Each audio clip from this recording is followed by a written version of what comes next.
मेरा नाम ध्रुवप्राप्ति है और मैं भारत से हूँ। मैं आपको डुमास बीच पर हुए एक अनुभव के बारे में बताऊंगी जो आज भी मुझे अंदर तक झकझोर देता है। सुरीत का डुमास बीच हमेशा से ही रहस्य और काली अफवाहों से घिरा रहा है। लोग कहते हैं कि ये भूतिया है और सालों से अजीबोगरीब आवाजों, गायब होते सायों और रात में रेत पर भटकते अजीबोगरीब आकृतियों के बारे में अनगिनत कहानियां प्रचलित हैं। मैं जितना भी जिज्ञासु हूँ, मैंने कभी इन सब पर यकीन नहीं किया जब तक कि एक रात ने सब कुछ बदल नहीं दिया। यह एक दुर्लभ सप्ताहांत की रात थी और मैंने और मेरे कुछ दोस्तों ने सूर्यास्त के बाद डुमास बीच पर घूमने का फैसला किया।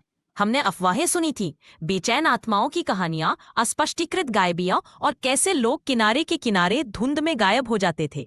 लेकिन हमने इसे यूं ही हंसकर टाल दिया, यह मानते हुए कि ये कुछ और नहीं बल्कि स्थानीय लोक कथाएं हैं जो लोगों को अंधेरा होने के बाद दूर रखने के लिए बनाई गई हैं।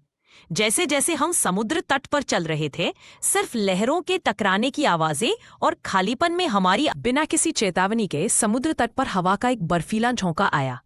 यह हमें चीरता हुआ सीधा गया और हम सभी को अचानक ठंड का एहसास हुआ।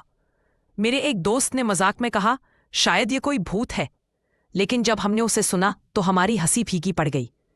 एक धीमी और बेदम फुसफुसाहट सी सुनाई दी, मानो कोई हमारे पीछे बोल रहा हो। हम रुक गए, हमारी इंद्रियां पूरी तरह सतर्क हो गईं और चारों ओर देखा।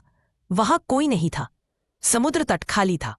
मैंने उसे अनदेखा कर दिया, यह सोचकर कि यह बस हवा का झोंका है। लेकिन कुछ गड़बड़ लग रही थी। मुझे याद है कि मैंने सुना था कि यह समुद्र तट का भी हिंदुओं का कब्रिस्तान था और शायद, बस शायद, यहां दफन लोगों की आत्माओं को अभी तक शांति नहीं मिली है।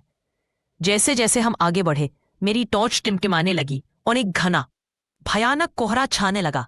यह मैंने अब तक देखी किसी भी चीज से ज्यादा घना था। तभी मेरे एक दोस्त ने हांफते हुए जमीन की ओर इशारा किया।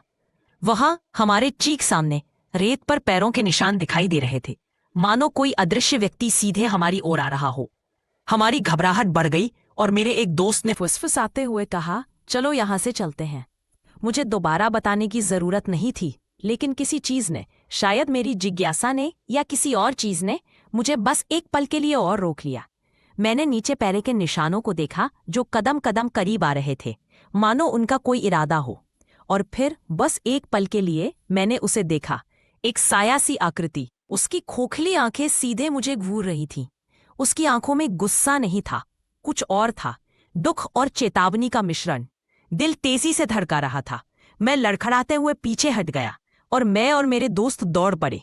जैसे ही हम वापस दौड़े, मुझे धीमी फुसफुसाहटें सुनाई दी जो हमारे पीछे आ रही थी, तेज होती जा रही थी, और कदमों की आहट हमारे पीछे आ रही थी। जब हम आखिरकार समुद्र तट के प्रवेश द्वार पर पहुंचे जहां स्ट्रीट लाइटों की रोशनी हमें मिली, तो हमने हिम्मत करके पीछे मुड़ने की कोशिश की। धुंध पहले ही छट चुकी थी और समुद्र तट शांत, लगभग शांत लग रहा था, मानो कुछ हुआ ही ना हो। आज तक मैं कभी वापस नहीं गया।